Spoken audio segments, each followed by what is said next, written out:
Ang title na i-share ko sa inyo ay Believe the Harvest. Alam ninyo kapag dahil tayo naka-livestream, nasa YT also, nasa YouTube, we are being broadcasted all over the world. So there is a free flow of idea. Free flow. Nakakapag-comment, at ako natutuwa sa ibang mga comment, of course. Lahat ay almost na 99% ay nakaka-encourage na be-bless sila. Pero syempre, hindi mo naman malalahat. Meron pa rin mga 1%. Oo. At this I want to tell those people. Ang iba ay sinasabi na hindi na applicable ang mga utos sa Old Testament sa ngayon. Dahil tayo daw ay nasa New Testament na lang. Yes, maraming utos sa Old Testament ay paraan ng pagsamba or ceremonial laws. And yes, hindi na yun applicable ngayon. Bakit ka magsasacrifice pa ng tupa? Gayong ibinigay ng si Jesus bilang kordero ng Diyos na nag-aalis ng kasalanan ng sanlibutan. Kaya wala dito mga sacrifice. Tapos na yon. All the ceremonial laws are just shadows of the things to come. Yun ay nagpakita lamang ng darating na Misaya. At saka bakit ka gagawa ng mabubuting gawa upang with the desire na tanggapin ka ng Diyos bilang anak? Ganyan ang pagtanggap sa atin bilang anak ay biyaya lang, bigay lang sa pamamagitan ng pananampalataya kay Jesus. Hindi tayo gumagawa ng mabuti upang makapasok sa langit. No. Tayo'y tagalangit. Tayo'y tagalangit na kaya ang mabubuting gawa ang kusang lumalabas sa atin. Remember your identity. Hindi ka gumagawa ng mabuti para tanggapin sa langit. Ikaw ay tagalangit, kaya gumagawa ka ng mabuti. Hindi tayo gumagawa ng mabuti as a requirement para pumunta sa langit. No. Hindi requirement ang tithes para pumunta sa langit. Ikaw ay nagtatites kasi ikaw ay tagalangit. Philippians 3:20. But we are citizens of heaven, where the Lord Jesus Christ lives, and we are eagerly waiting for Him to return as our Savior. Tayo mamamayan ng langit. Akala kasi ng iba, they have to do something para sila ay maging heavenly citizen. No, you are already a heavenly citizen. That's why you are doing some things. Okay, we just came from the USA. Maganda naman ang Amerika. Ganda naman. What I like there is the food. Masasarap ang pagkain. Lalo't may naglilibre sa iyo, sasarap talaga. Tapos, mga 10 araw lang naman kami doon, because all of us, the siblings, we went there to celebrate the birthday of Pastora Ani. Ito po ang point. 10 araw, Noong pauwi na kami, at ako ay nakababa ng aeroplano, sakay na kami sa van, nasa SLEX na, sabi ko kay Pastora Melody, wala pa rin talagang kaparehong Pilipinas. Ang sarap pa rin ang nasa Pilipinas. Bakit? Kasi ditong ugat ko Ditong ugat ko, kaya ako'y Filipino citizen. Sa puso at sa diwa. Makibaka. So, kung gayon na lamang ang aking saya nung bumaba ang aeroplano, ako'y sakay na sa SLEX at dadaan na diyan sa gasolinahan. Yan tradition yan pag nasa SLEX kayo dadaan ka sa gasolinahan. Kung hindi man restroom, ay di kakain Philippians 3:20 says, but we are citizens of heaven, where the Lord Jesus Christ lives.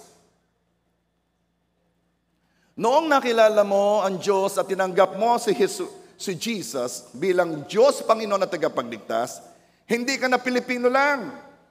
Tagalangit ka. Ang puso mo ay nasa kaharian ng Diyos at sa pagpapalaganap ng kahariang ito, na marami ang makakilala sa Diyos at tanggapin ang Panginoong Hesus na kanilang tagapagligtas, dahil kung hindi, pupunta sila sa lugar na kung saan wala ang Diyos. Kung wala silang tagapagligtas, they will live a life separated from God. That's why we are spreading the word, spreading the gospel. Ang puso mo'y nasa kaharian ng Diyos. Kaya naman, nais mo pang ang dagdagan ng ibinibigay mo dahil ang pagkamamamayan mo ay hindi narito kundi sa langit. Iba nang iyong mindset, ibang mentality mo.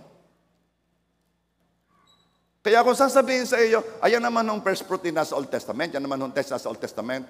Okay. Ang utos ng tithes were given even before the laws. Pero itong aking point. Maunawaan ninyo dito kung bakit ito'y ginagawa natin. Babalikan ko ito. Ang iba namang batas na nakasulat sa Old Testament ay moral law. Kanina, ceremonial laws. Ginagamit sa pagsamba. Ang dami niyang mga ritual. Ang ibang laws ay moral laws. Ano ito? Ito ang nagpapakita ng matuwid na pamumuhay. Ito na yung thou shall not steal, thou shall not murder, thou shall not lie, respect your parents, keep the Sabbath day holy, you must not have no other gods before me. Yan na yung mga moral law, nasa Ten Commandments. Hindi mo ito aalisin dahil ito'y nasa Old Testament.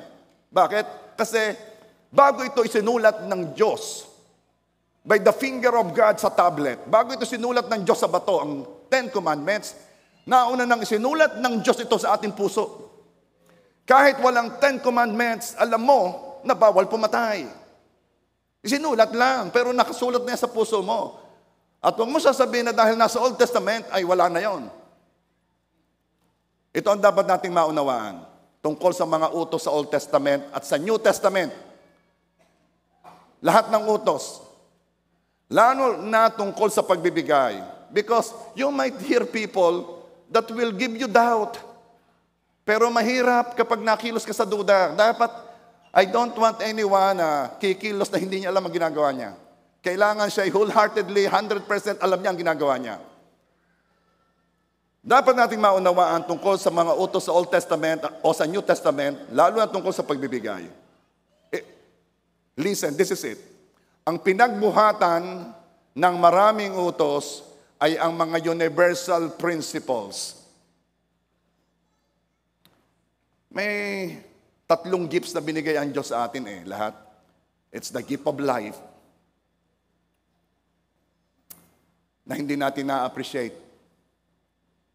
Naiinggit ka pa sa buhay ng iba, meron ka naman buhay mo. Okay? Ay, nakakatuwa naman, si Sister Chilik, ang gandang kumanta, sana ganun din ako. Sandali, meron kang iyo. Appreciate yours. Meron kang iyo. At saka, sino yung pagkagising ay nagpasalamat? Ay, Lord, salamat, buhay.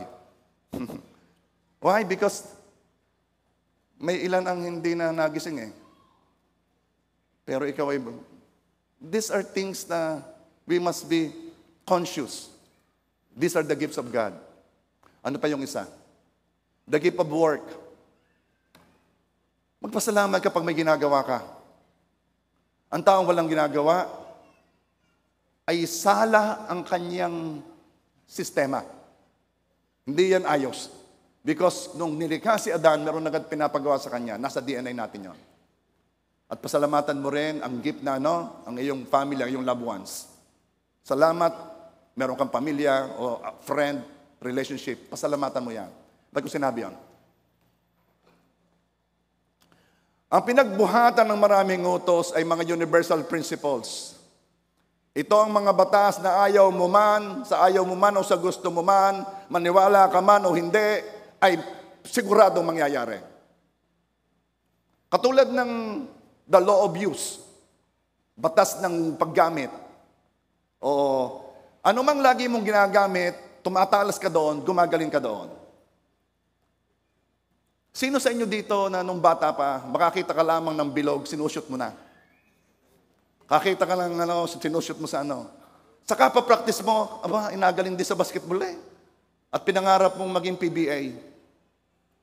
Bakit? Basta ginagamit mo, ginagawa mo, gumagaling ka doon. The law of use.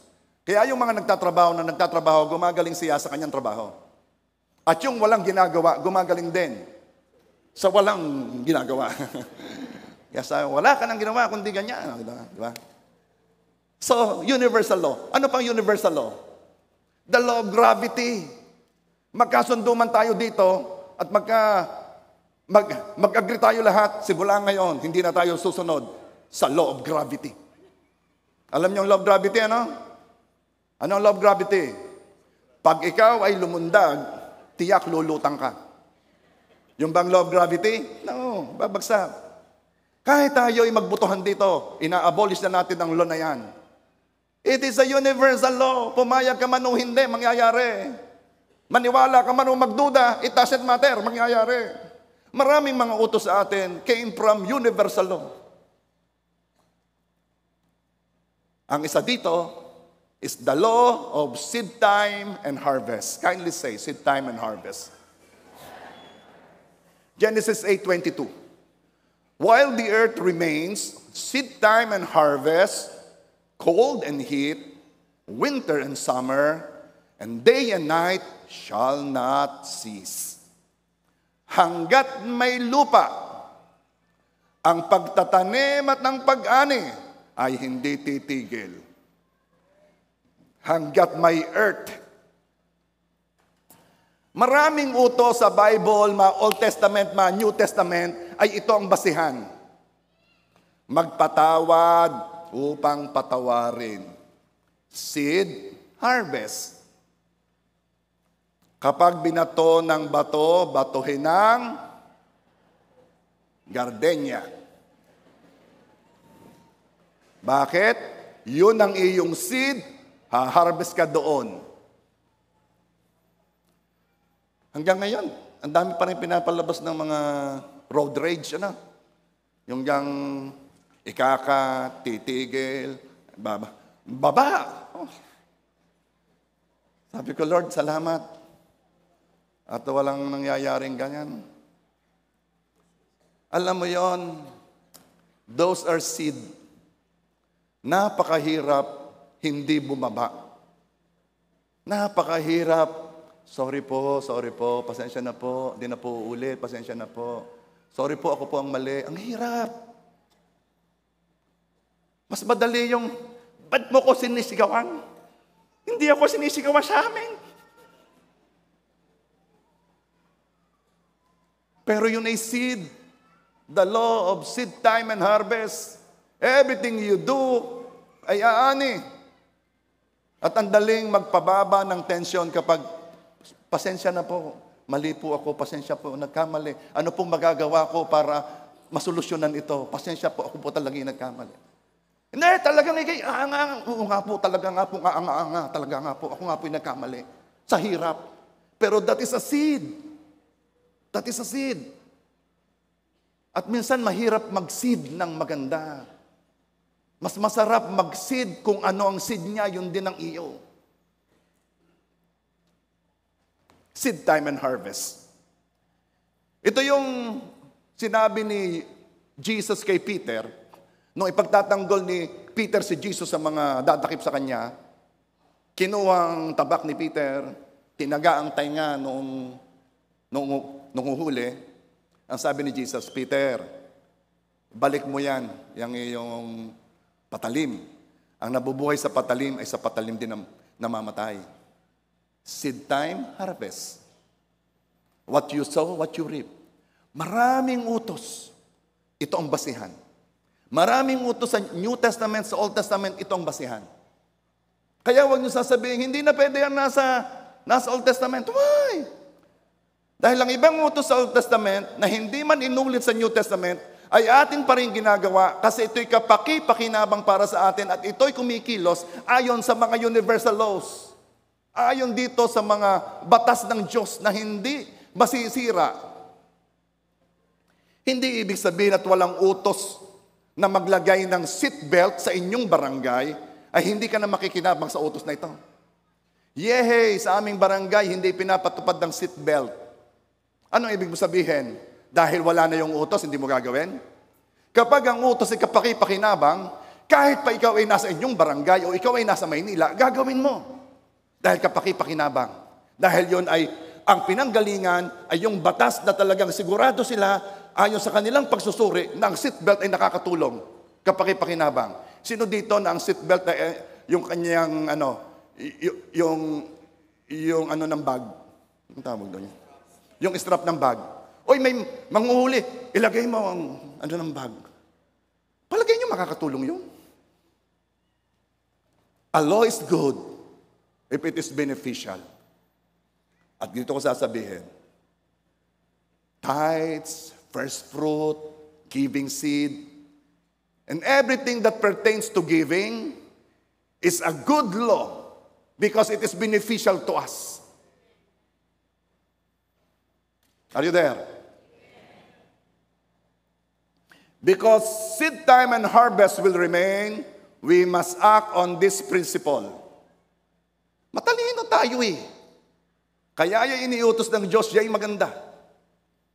So let's talk about seed time and harvest, a universal principle. Genesis pa lang nakasulat na, hanggat may lupa, patuloy ang seed time and harvest. Paano ba kumikilos ang seed time and harvest? Sowing o ang pagtatanim means a seed or something must be planted or given away. Seed can be anything of value to you. Ang iyong bini, anumang may halaga sa iyo. It could be the 3 T's. Your time, your talent, or your treasure. Okay.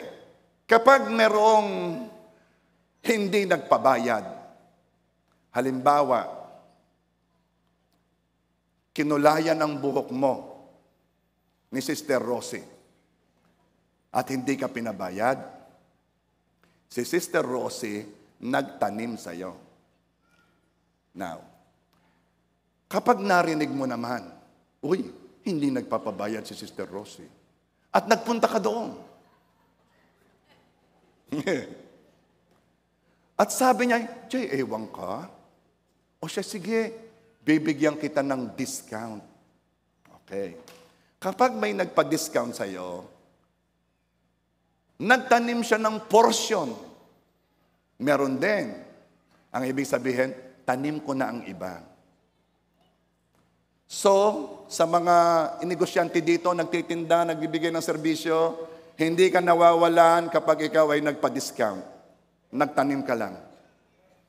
Nakakatuwa yung iba, hindi nagpapabawa sa presyo, nagdadagdag na lang ng serbisyo. Pwede bang maka-discount? Wag na. Dadagdagan ko na lang yung kulay. Sa halip na red, maroon.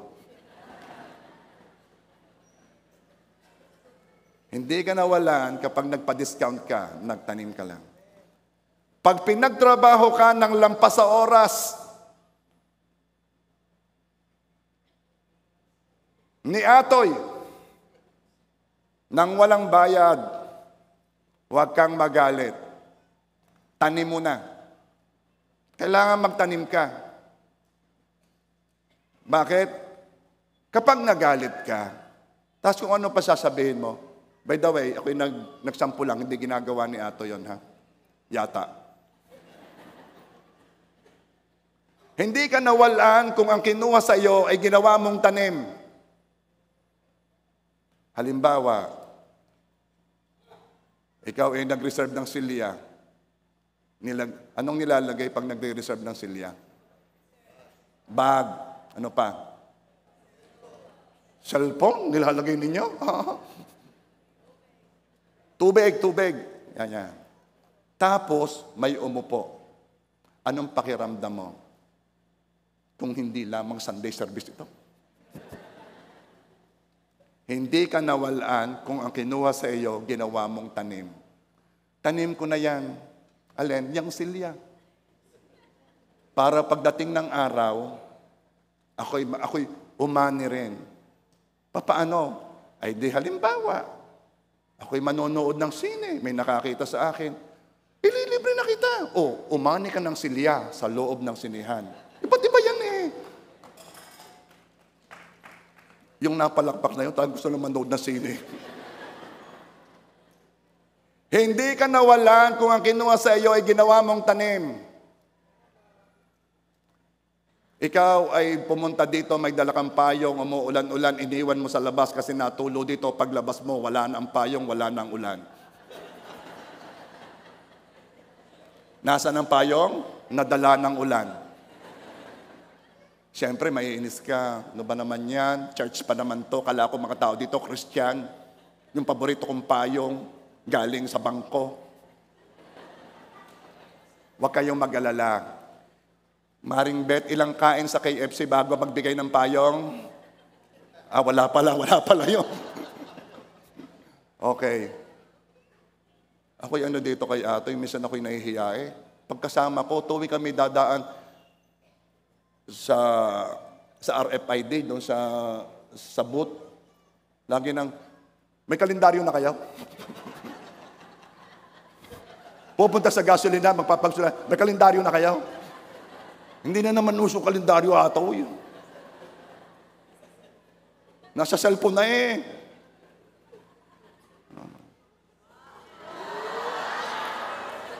$9:57. Thank you, Russell. Okay. Alam mo kami sakay sa aeroplano. Alam mo, doon kami sa economy eh, kasi pinagbibigyan ko na yung iba sa business class. Kasi, siyempre, mapagbigay ka, okay lang yung mga senior citizen, ganyan. Doon na kayo sa business class. Ganyan. Pero sa business class, meron doong upuang pwede ring bilhin. Plus $50, doon ka sa aisle. Ano kayong aisle? Yung malapit, sa economy, pero yung malapit doon sa hallway, para kung ikaw ay mag-CCR, hindi ka, mapaparaan nga ako, paraan. Magtatayuan pa. Okay, binibili rin yun. Meron doong seat na mas maluwang yung legroom. Binibili rin yun.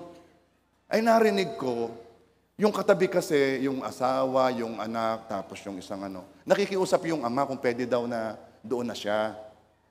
Oo po, kasi yung ama Sabi nung isa, binili ko to eh. Tapos ibibigay ko lang. Tapos sabi, sige na, papasko ko na sa inyo.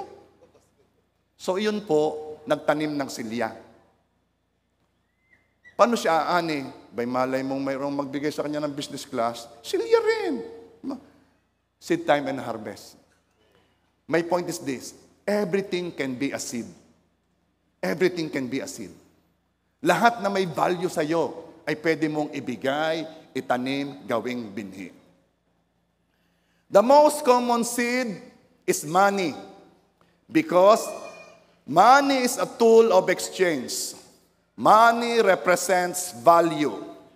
If I give you 300 pesos, I am not giving you just 300 pesos. I might be giving you a sandwich in KFC. Mare, ako'y nakakailang banggit na ng KFC ha. Baka naman ha. Maramdaman mo na ha. Beke naman. Ilan ko na banggit? 3, 4. Ibig sabihin, pwede ako magsama ng 3. Manda kayo ha.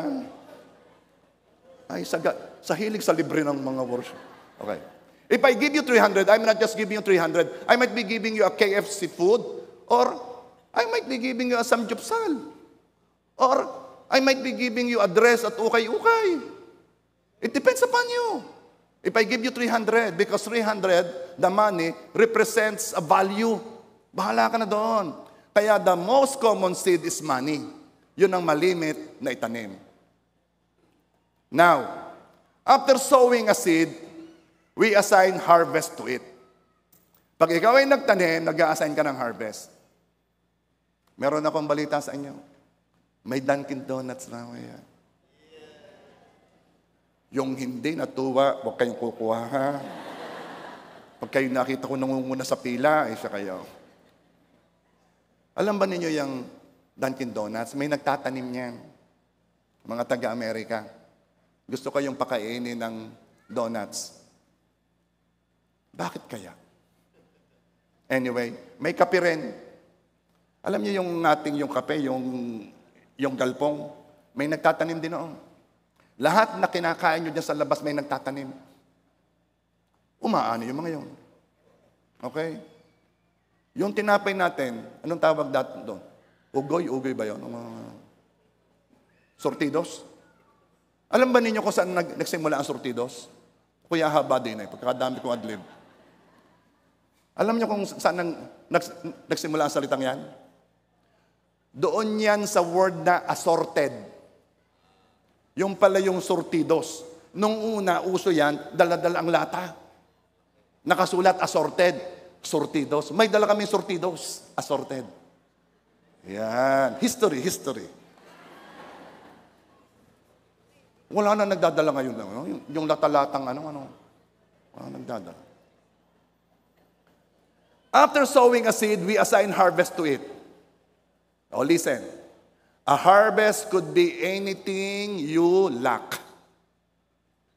Ang ani ay anumang wala ka.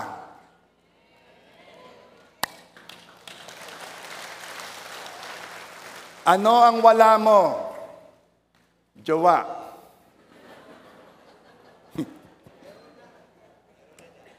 Meron na. Mamaya.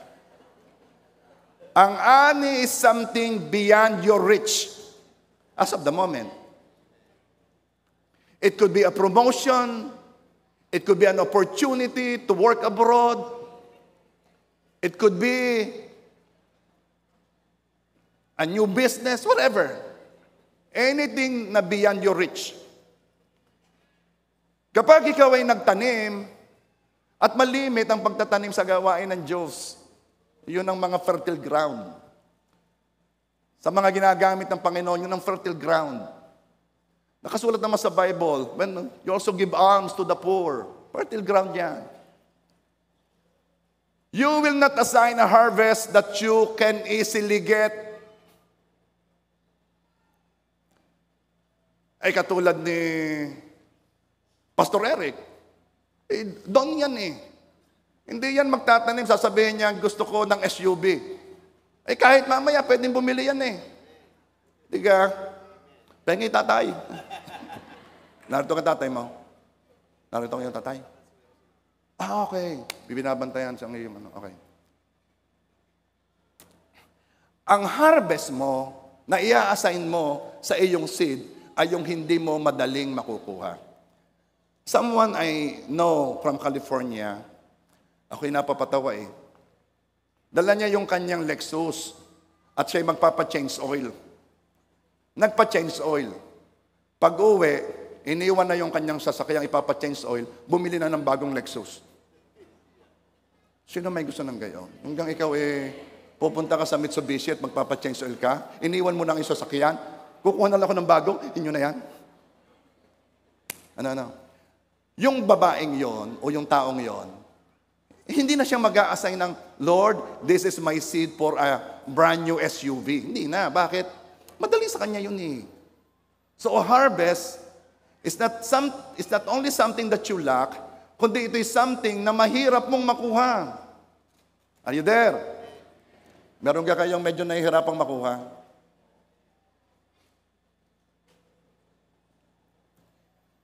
So that person na hindi mag-a-assign ng harvest na madali lang sa kanya.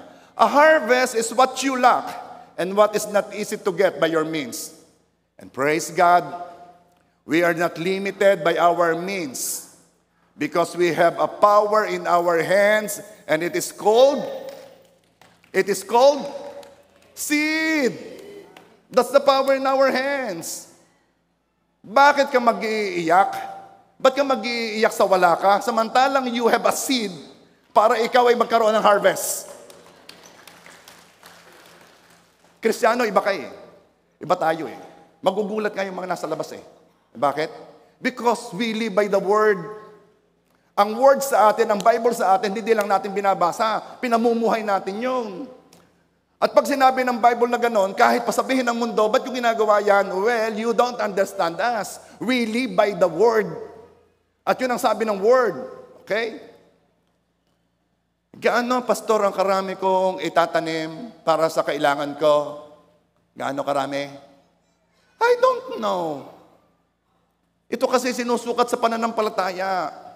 Katulad ng mga disciples, nagtanong sila, Jesus, bakit hindi namin mapalayas ang demonyo sa taong yon? Sumagot si Jesus, Matthew 17 verse 20. He replied, because you have so little faith, truly I tell you, if you have faith as small as a mustard seed, you can say to this mountain, move from here to there, and it will move. Nothing will be impossible for you. Nothing will be impossible for you. Kapag binasa lang yan ng iba, okay, nothing will be impossible for you, why not believe it? Why not trust God that He will do what He said? Yun ang pagkakaiba natin. Ang tawag ng pananampalataya. At iyon ang sukat na tinitingnan ng Diyos, gaano ka naniniwala sa salita. Pero usually, the amount is also an act of faith. David said, I will not offer God anything that will not cost me. That has no amount. Sabi ni David, bibigyan na lang kita ng iyong gagamitin kahoy sa iyong pagsamba. Hindi, wag bigay, babayaran ko yan. Hindi ako magbibigay sa Diyos nang hindi ako nagagastusan. Ayaw ni David ng libre pagdating sa Panginoon. No, I will not give God anything that will not cost me. Understand this. When we plant a seed, we are not buying something from God. We are not buying something that God has already paid for. Katulad ng healing. This would be next Sunday by God's grace. Pero sasabihin ko na sa inyo, healing has been paid for by the wound of Jesus. Isaiah 53 verse 5, and by His wounds we are healed. Bakit mo bibilhin, o ba't mo babayadan ang bagay na ibinigay na ng Panginoon sa iyo? Ang pagtatanim ay hindi pagbabayad para makuha mo kung ano man ang gusto mong makuha. No, mamaya sasabihin ko sa inyo kung ano ang tanim. Ano pa ang ibinigay na ng Diyos sa atin? Overflowing provision. Overflowing provision has been given to us. 2 Corinthians 8 verse 9. And for you know the grace of our Lord Jesus, that though He was rich, yet for your sake He became poor, so that you through His poverty might become rich. Hindi ko alam kung paano pa malilito ang mga nagbabasa ng Bible o ang mga Kristiyano sa verse na to. Ang Panginoong Jesus, oo nga't siya'y mayaman, pero para sa kapakanan natin, siya'y naging mahirap, para sa kanyang kahirapan, tayo yumaman.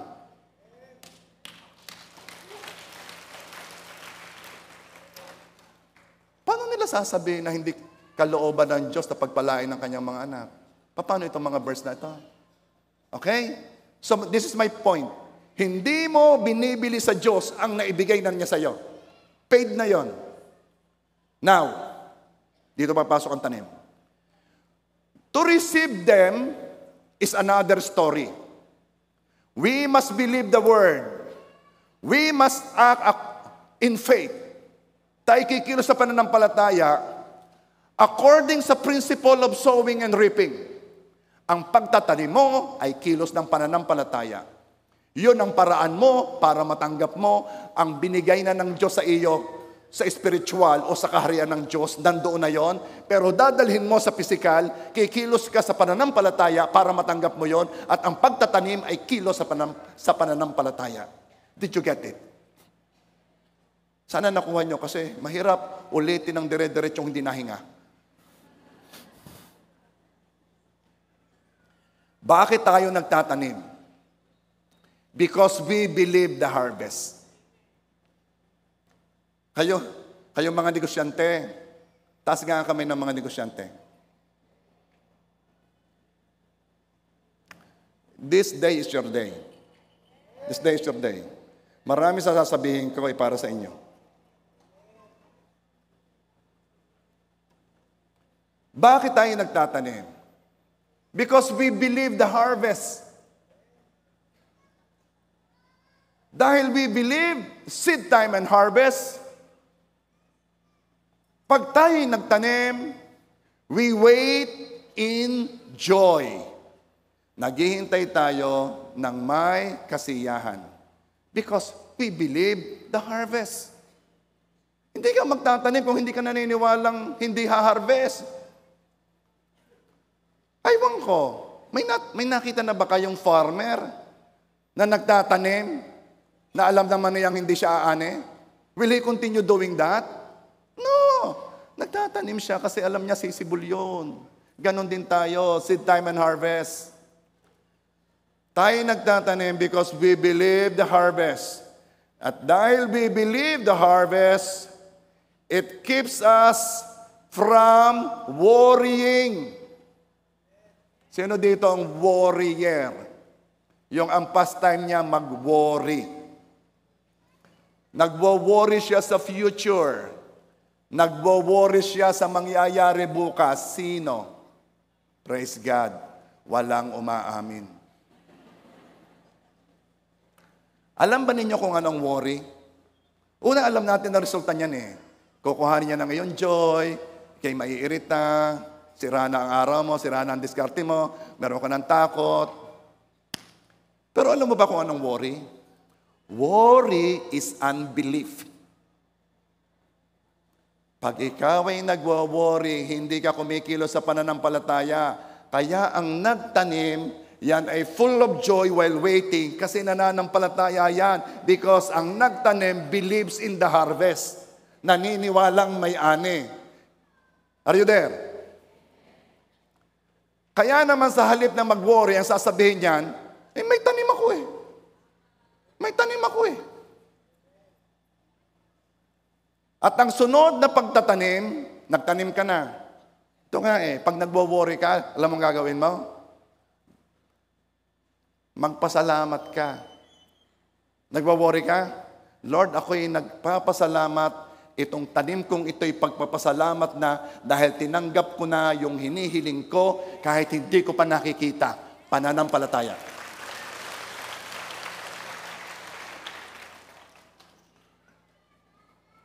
Why are we sowing more? Because we believe we will harvest more. Alam ba ninyo? Kahit pa anong kakayanan mo ngayon, kahit pa ikaw si Bill Gates, o kahit pa ikaw si Heidelin Diaz, sa larangan ng sports, kahit pa ano,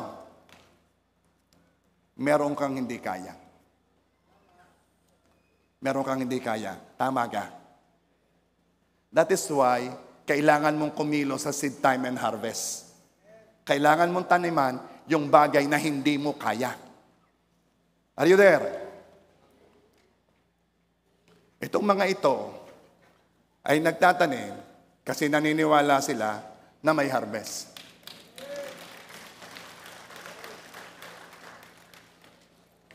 Why are we sowing more? Because we believe we will harvest more. 2 Corinthians 9 verse 6. Remember this. Whoever sows sparingly will also... Sandali, kayo'y mag-a-assign ng harvest ha. Pag kayo nagtatanim, ito'y para sa ganyan, ito'y para sa gayon. Ha? Ito'y para bumait ang asawa ko. Lakihan mo.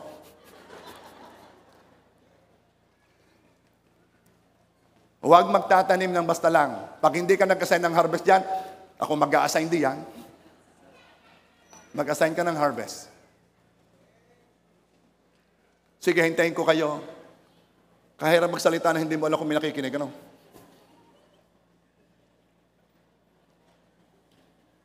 You know what you're doing? You're acting in faith. You're acting according sa word.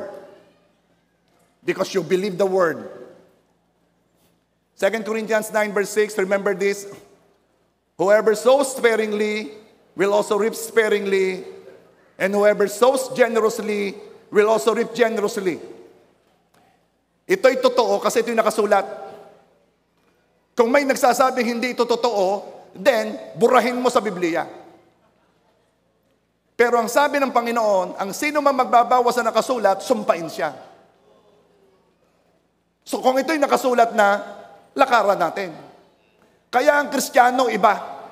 Iba kaysa sa hindi nakakapakinig at hindi naniniwala sa salita. Iba tayo. We are sowing more for God to bless us more. Okay, hindi na tayo magpapaligoy-ligoy.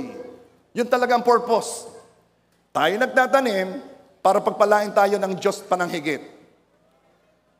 God can bless us abundantly, not by giving us harvest, but by giving us seed.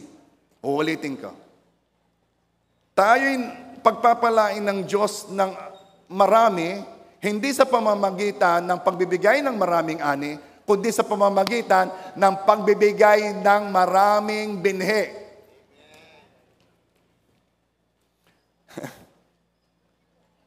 Oh Lord, I pray makuha.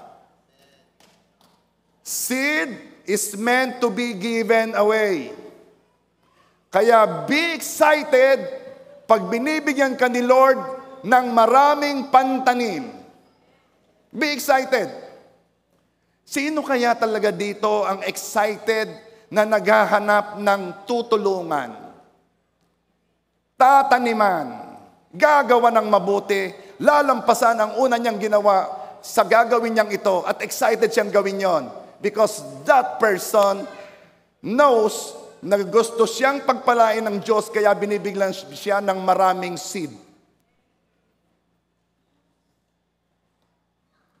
Iskandalosong yaman ang ibinigay ng Diyos kay Solomon. Na noong nagpunta ang Queen of Sheba, nakita ko yun sa Santa Cruzan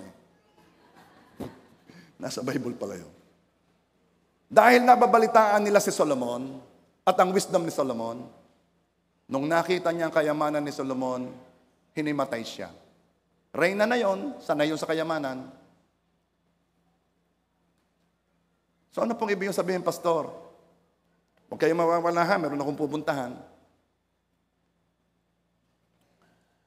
We want God to bless us more for us to be a blessing.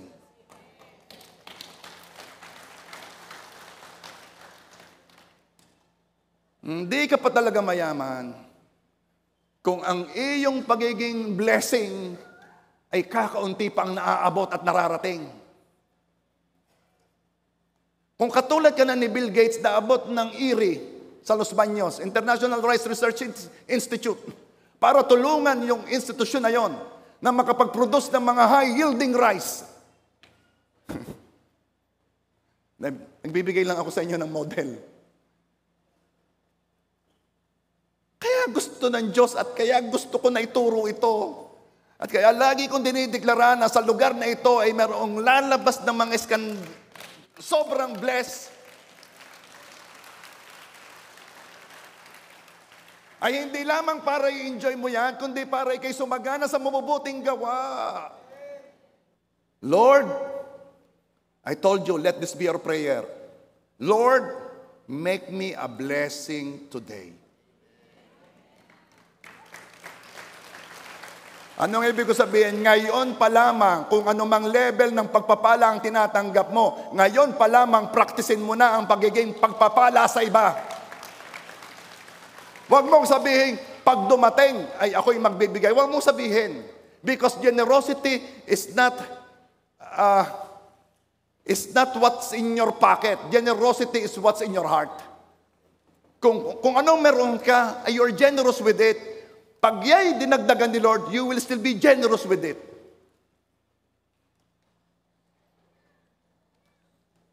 Second Corinthians 9 verse 8, and God is able to bless you abundantly, so that in all things at all times, walang pinipiling panahon nito. God is able to bless you abundantly, so that in all things at all times, having all that you need, you will abound in every good work. In all times. Meron kasing yung Depende sa mood. Depende sa mood. Ako ay generous ngayon, depende sa mood. Iba ito. And God is able to bless you abundantly. Hindi ko kailangan nasa mood. Sobrang dami eh. So that in all things at all times, having all that I need, I will abound in every good work. Nakakatuwa. Kapag ang JA1 Rosario, napakasasagana sa mabubuting gawa.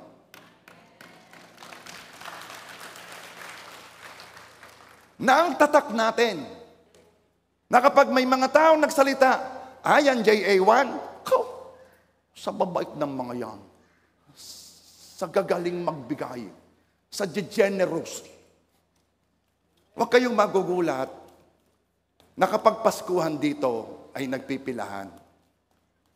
Nababalitaan na yan. Kahit hindi na-attend, sa Pasko na-attend. Ayos lang yun.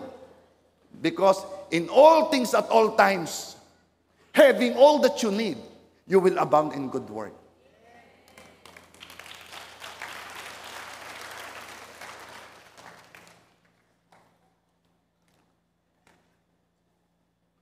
Lord, make me a blessing today. Why do we sow in tears? Meron kasing verse hanggang nagtatanim na may luha. We sow in tears. Because we will reap, because we believe we will reap in joy.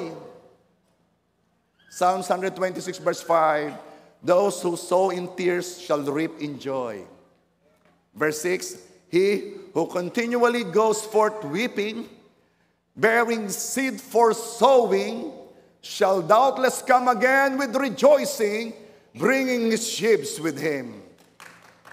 Ikaw, na dumediretso, lumuluha, dala ang iyong binhi upang itanim, ay walang duda, ay babalik ng nasisiyahan, nagre-rejoice, may dalang ani sa iyong pagbalik. Those who sow in tears will reap in joy. Why are Christians not prosperous? Because they eat their seed. Kaya ang Kristiyano ay hindi umaarangkada, hindi bume-breakthrough, kinakain niya ang kanyang binhi. Sa sarap namang kainin ng binhi, mas mahirap itanim. Sowing the seed hurts. It is better to eat the seed. But don't expect to rejoice later unless you have been willing to sow in tears. Laging medyo yung pagtatanim. Laging mas masayang umaani.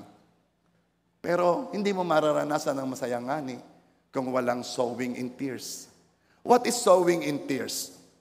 This is not giving God from your abundance. Totoo naman mas madaling magbigay kapag labis Totoo naman. Pero you will not start that way. Pupunta ka doon, pero you will not start that way. Sowing in tears ay siya na nagsasabing, I believe in the harvest, therefore, I will give what makes no sense.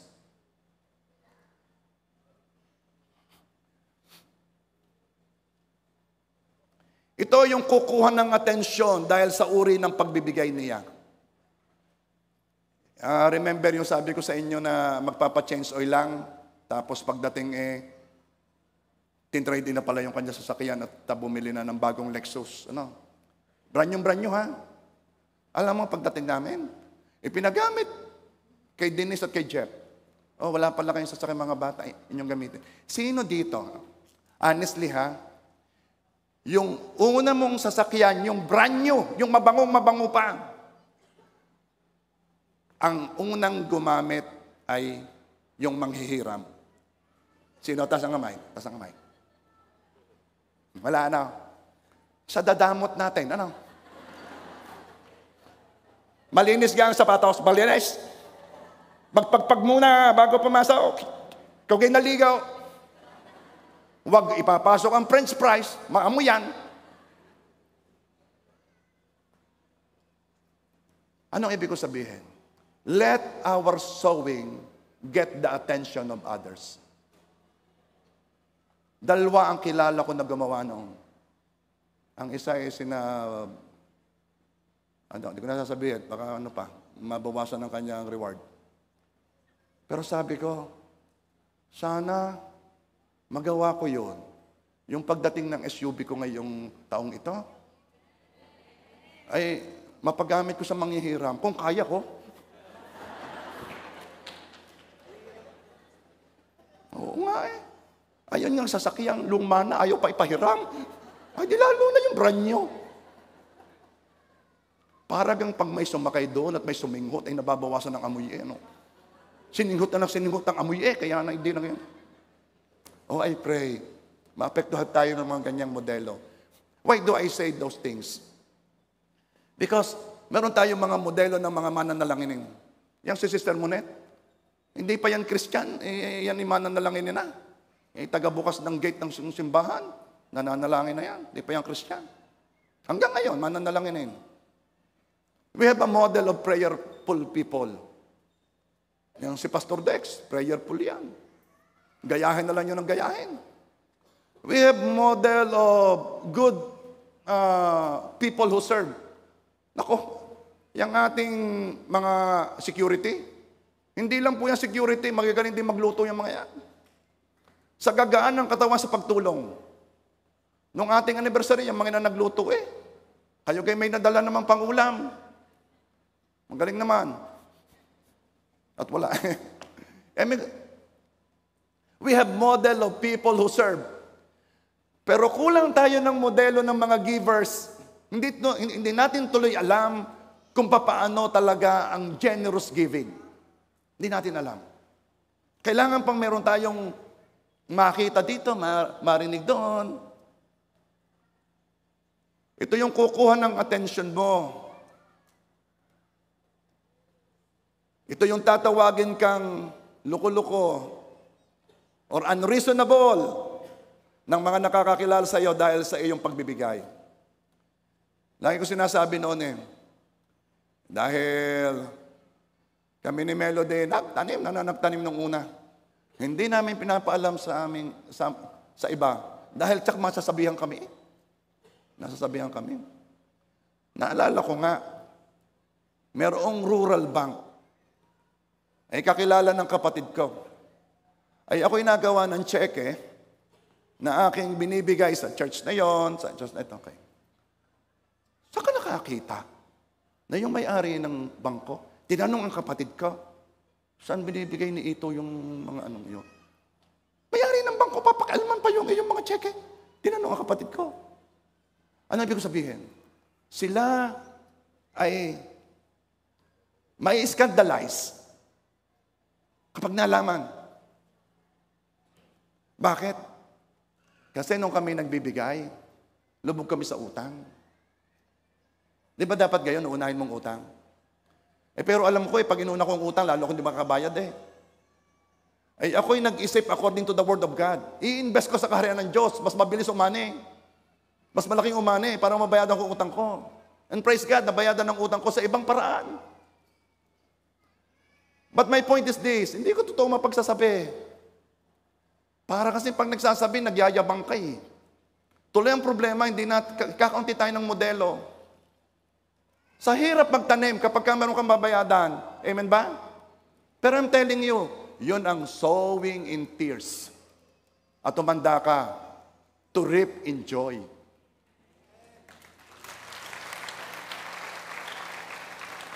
Now, this will set you free. Why should I not be afraid of sowing? Bakit hindi ako matatakot magtanim?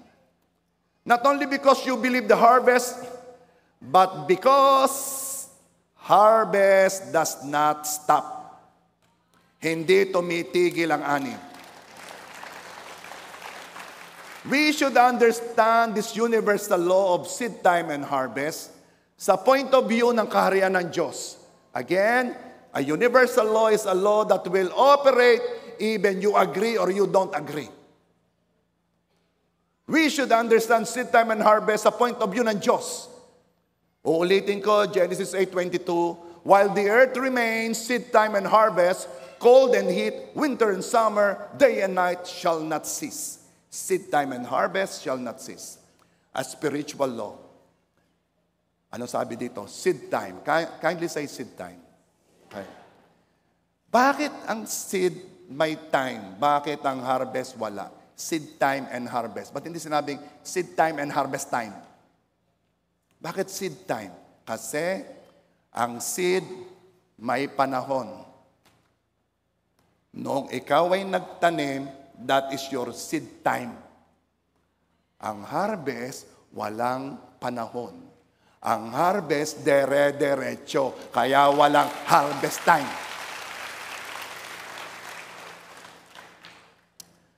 Akala ko noon, earth mentality.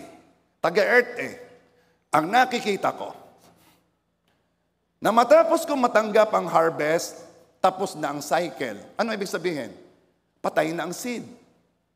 Kasi naging puno na ang seed, bumunga na. The seed has done its purpose.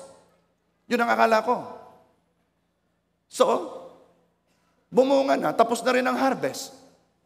Magtatanim na uli ng panibagong seed. Kasi naibigay na ng dating seed ang harvest niya. Well, that is earth mentality. Ang hindi natin nabigyan ng pansin, you will be excited with this. Ang hindi natin nabigyan ng pansin, hindi natin itinanim sa earth ang seed natin. Itinanim natin ito sa kaharian ng Diyos. Itinanim natin ito sa langit. Nung ikaw ay nagtanim sa pananampalataya at sinabi mo, Panginoon, ako'y nagtatanim na nananampalataya, kumikilos ako sa pananampalataya, and this is the assignment ng seed na to, hindi ka nagtanim sa lupa, nagtanim ka sa kaharian ng Diyos.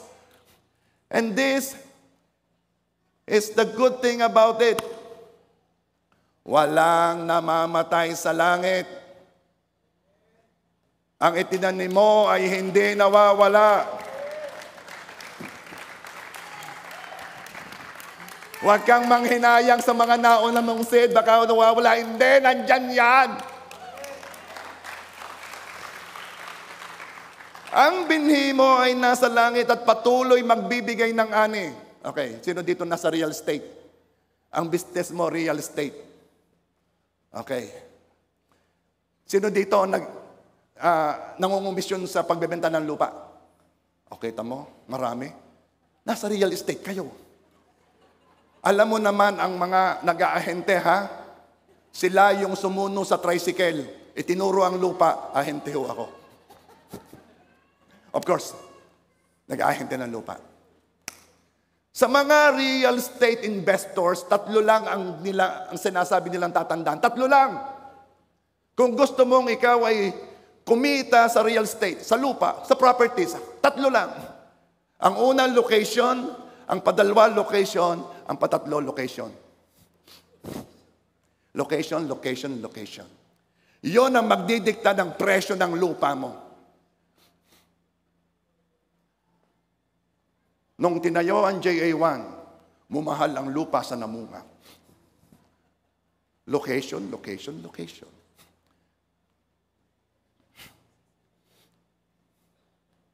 Ang seed ay treasure na inilipat mo ng location. Ang tanim mo ay inalis mo sa lupa, dinala mo sa langit. At ano ang sabi ng Diyos? Matthew 6:19 and 20, do not lay up for yourselves treasures on earth where moth and rust destroy and where thieves break in and steal. But lay up for yourselves treasures in heaven where neither moth nor rust destroys and where thieves do not break in and steal. Ang bawat tanim mo ay inilagay mo sa kamay ng Diyos na hindi kinakain ng kalawang. Hindi kinakain ng moth. Ano bang moth? Balang ba? Hindi ko alam na ang moth ay balang. Okay. Alam mo ba yung rust? Rust means hindi na pwedeng gamitin. Kinalawang na eh. Maraming mga bagay, opportunity lumampas. May mga nag-expire na, hindi na pwede, nag-expire na. Yun yung kinain ng kalawang. Ano naman ang kinain ng balang o moth? Ang moth talaga, yan yung mga bills na hindi mo inaasahan. Sa tindi naman yung mga bills, yung gang sinisingil, mga bayading wala sa plano. Katulad ng bumili ang asawa mo ng Louis Vuitton. Wala sa plano yun eh. Hindi, yung na-hospital, kat. Laki niyan. Yan yung mga moth and rust. And of course, thieves that steal.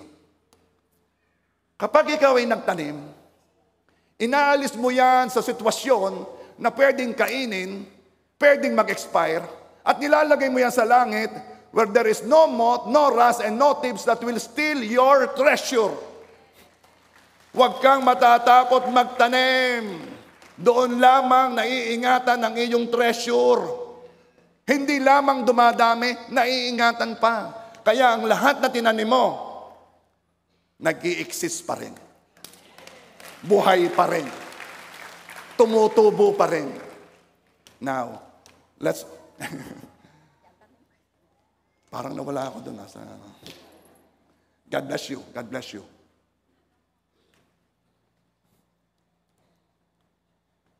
The seed you have given God ay wala na sa kamay mo. Seed, tinanim mo, wala na yan sa kamay mo. Meaning, you have no control over it. Kaya huwag kang magtititingin. Saan ka ginagamit yan? Tinanim mo na eh. Nasa spiritual na yan, nasa kaharian na yan ng Diyos. Masaya ka nang ginawa mo yon. You have no control over it kasi it is now in God's hands.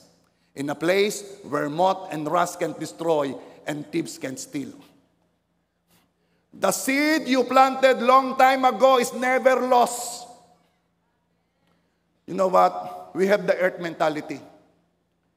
We are used to losing things.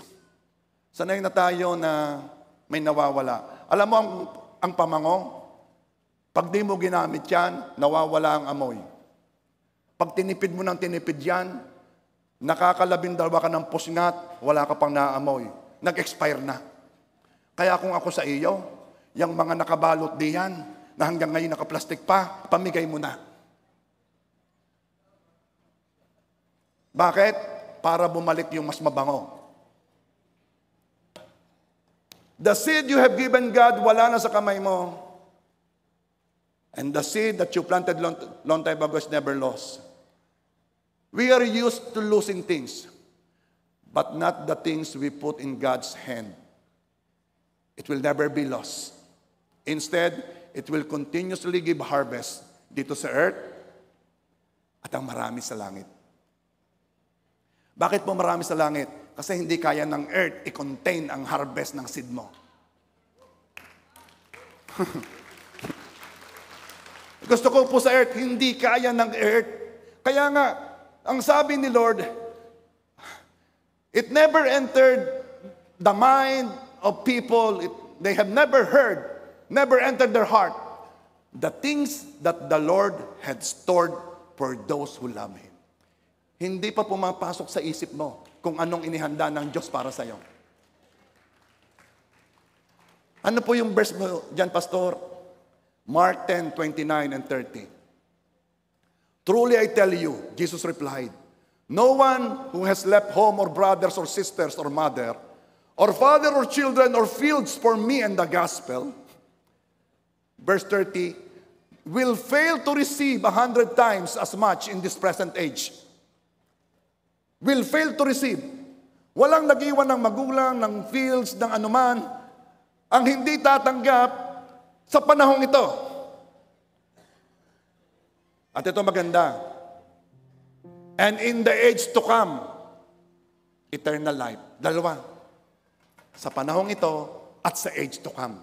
Ang harvest mo sa panahong ito at sa age to come. Are you there?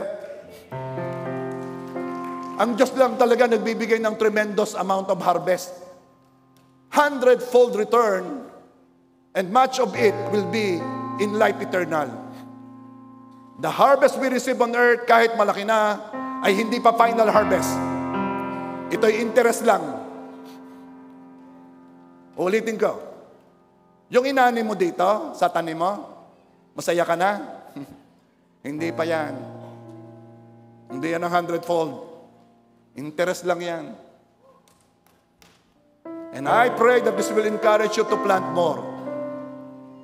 Now, we are entering a very wonderful season. This year is the season of harvest.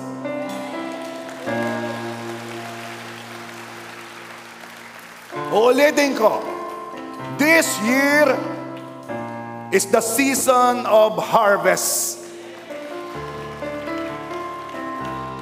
John 4:35 says, hindi ba sinasabi ninyo, 4 na buwan patanihan na? Sinasabi ko naman sa inyo, masdan ninyo ang mga bukid, hinog na ang trigo at handa ng anihin. This verse is talking about harvest of souls. And by God's grace, we will talk about it sa susunod. But this is also talking about season of harvest in general. Bakit sinabi na 4 months patanihan na? 4 months kasi bago anihin ang trigo o ang wheat. Sa natural, 4 months pa. Sa natural, matagal pa. Pero sabi ng Diyos, hindi. Masdan ninyo. Walang 4 months, 4 months. Pwede na. Hinog na ang trigo, handa ng anihin. Pag sinabi ng Diyos, anihan na, then anihan na. Diyos ang nagpapasya ng panahon at tag-ani ngayon. Oh, listen to this. Bantayan ninyo kung saan kayo magtatanim. Kasi tag-ani ngayon, maghahanap at maghahanap ang ani mo ng daraanan para makapunta siya sa iyo. Kanino yun? Magugulat ka, may mga taong hindi naman generous sa'yo, will become generous sa'yo. Magugulat ka sa kakaibang uri ng generosity nila. Why? Because hindi sila ganon dati sa'yo. Listen. May magpapaluwag sa iyo. Listen, may magpapahiram sa iyo ng kapital. Walang interes. Dahil tag-ani ngayon, ang mga daluyan ng pagpapala na dati konti lang kung umagos, ay aagos ng mas marami ngayon. Kanino yon? May projects ka na masisimulan sa season na to. May mga projects ka na dati ay nasa planning stage lang. Hindi pa masimulan. Sa season na to, magkakaroon ng kaliwanagan, ng kayusan, at katuparan. Kanino yon? May mga ventures, projects, negosyo sa taong ngayon, ang aarangkada. And listen, mahaba ang season na ito. Hindi ito 1 year. Hindi ito 2 years. Hindi ito 3 years. Ito lamang ang simula. Pero mahaba ang season na to. Aarangkada ang negosyo mo. Ngayong season na to, makakabayad ka sa iyong mga utang. Ngayong season na to, babayadan ka ng mga nagkakautang sa iyo. Kanino yon?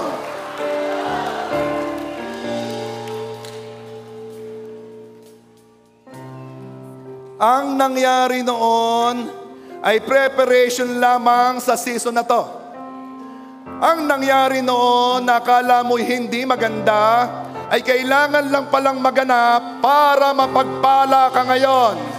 Ang nangyari noon ay preparation lamang sa pagpapala mo ngayon. Kanino yon? Pero pastor, hindi pa talaga kami gaano nakakapagtanim eh. Sa totoo, nagsisimula pa lang kami magtanim. Paano magiging tagani na? Ito ang sagot.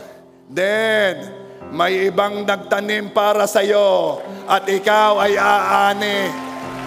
May ibang nagtanim para sa'yo. Ikaw ang aani sa tanim ng mga mahal mo sa buhay. May mga tanim ang iyong lolo. May mga tanim ang iyong magulang. May mga tanim ang kapatid mo. Ikaw ang umaani.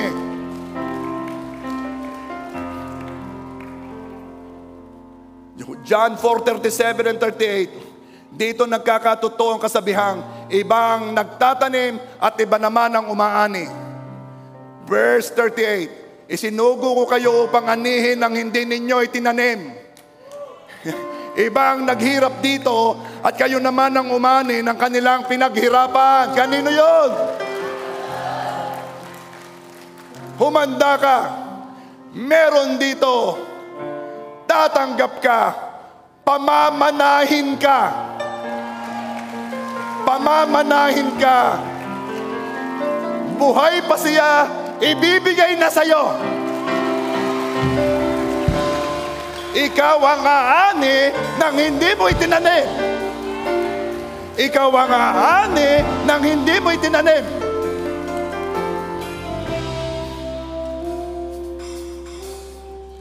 Humanda ka sa kakaibang uri ng ani. Malalaki ito. A harvest na malaking lampas sa itinanim mo.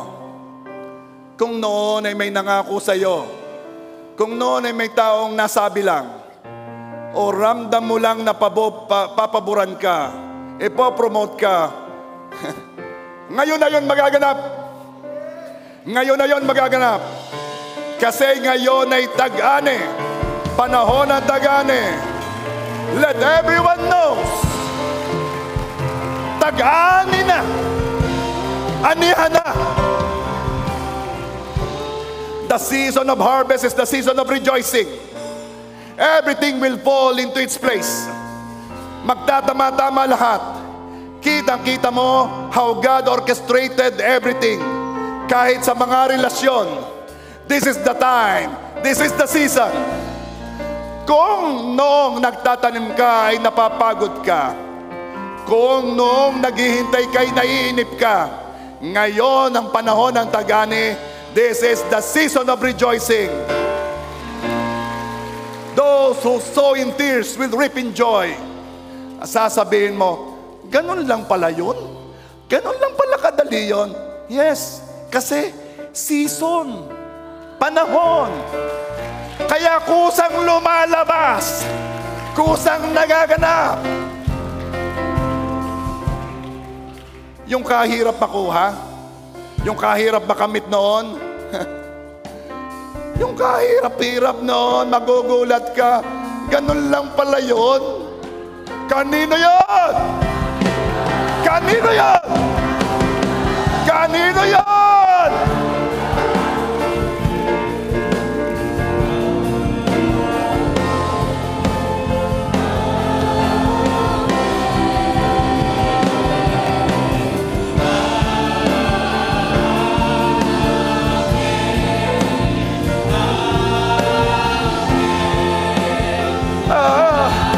Amen.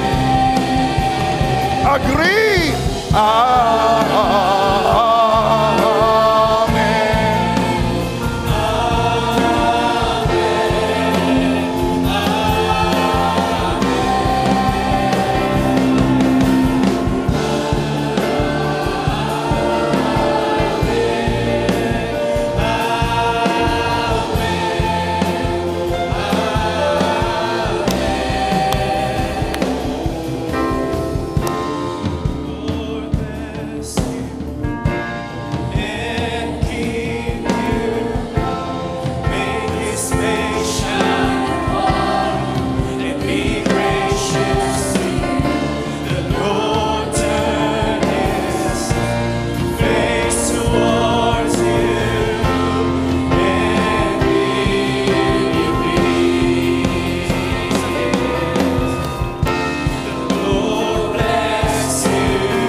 gagawin ngayon? I told you, the whole January is a series of declaration. Iba't ibang area to, iba't ibang itong ano. Pero today, taas ang kamay ng mga businessman. Okay, isang mabilis lang ha. Punta kayo sa una. I was a businessman before. Alam kong dinadaanan ng mga negosyante. Hindi naman laging hindi naman laging okay. Alam ko ang pressure niyan. You need anointing. Kailangan nyo ng anointing. Kailangan ninyo ng blessing. Doon na iba. Doon na iba. Sa side.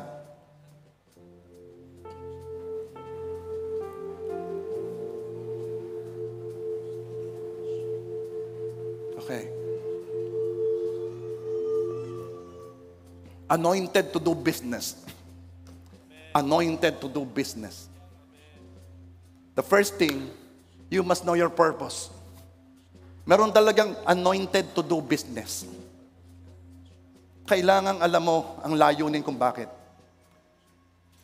At sinasabi ko lagi yon, so that you will be a blessing to many people. Huwag mong kakalimutan, ang una mong market upang makakilala sa Panginoon ay ang mga tauhan mo. Hindi ka nandito para lang kumita.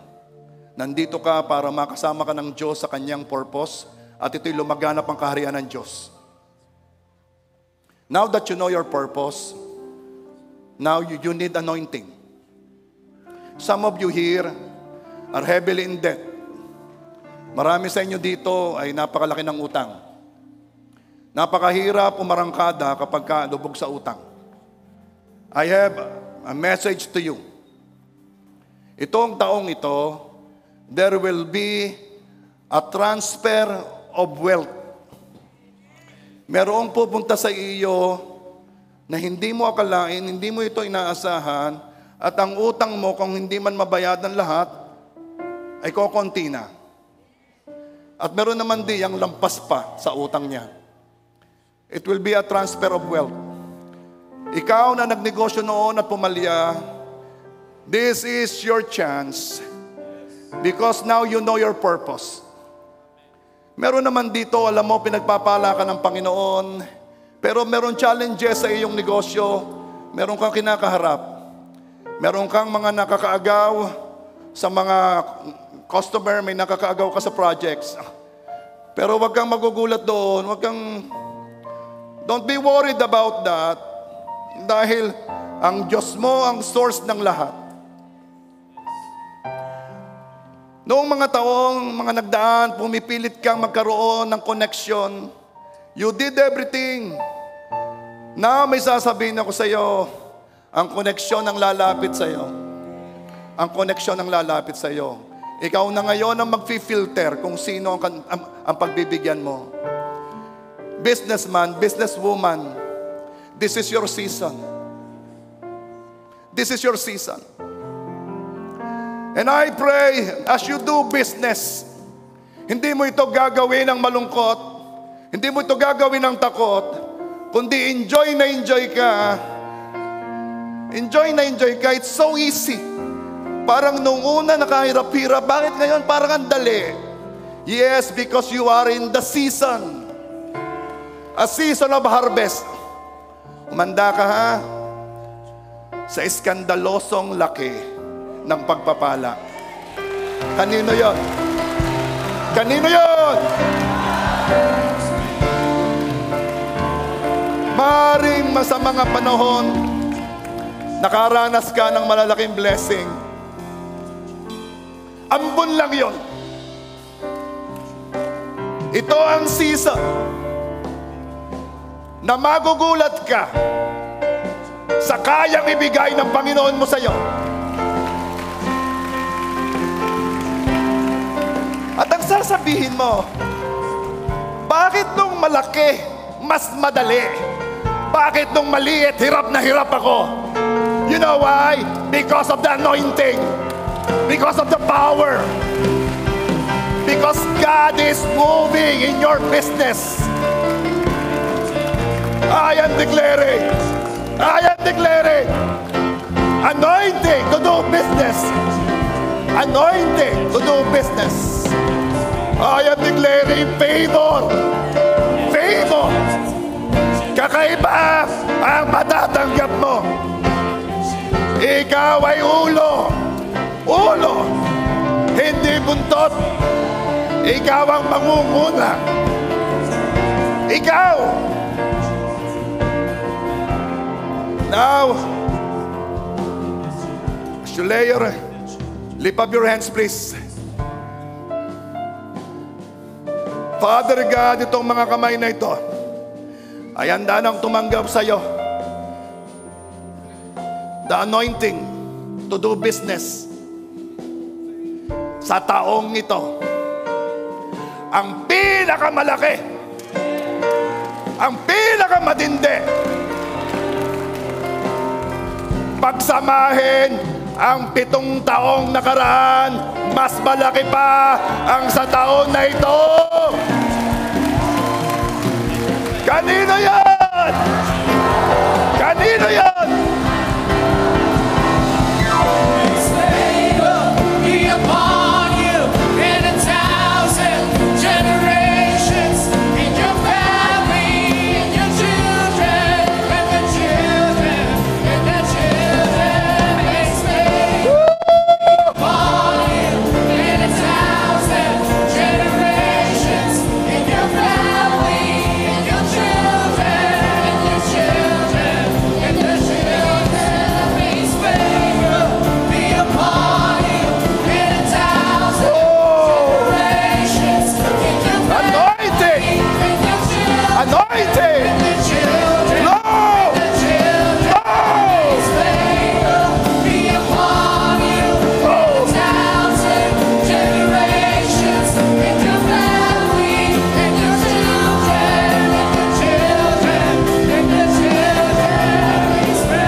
Father God, salamat po sa breakthrough ng mga negosyante dito sa JA1, pati na rin po nasa online, Panginoon.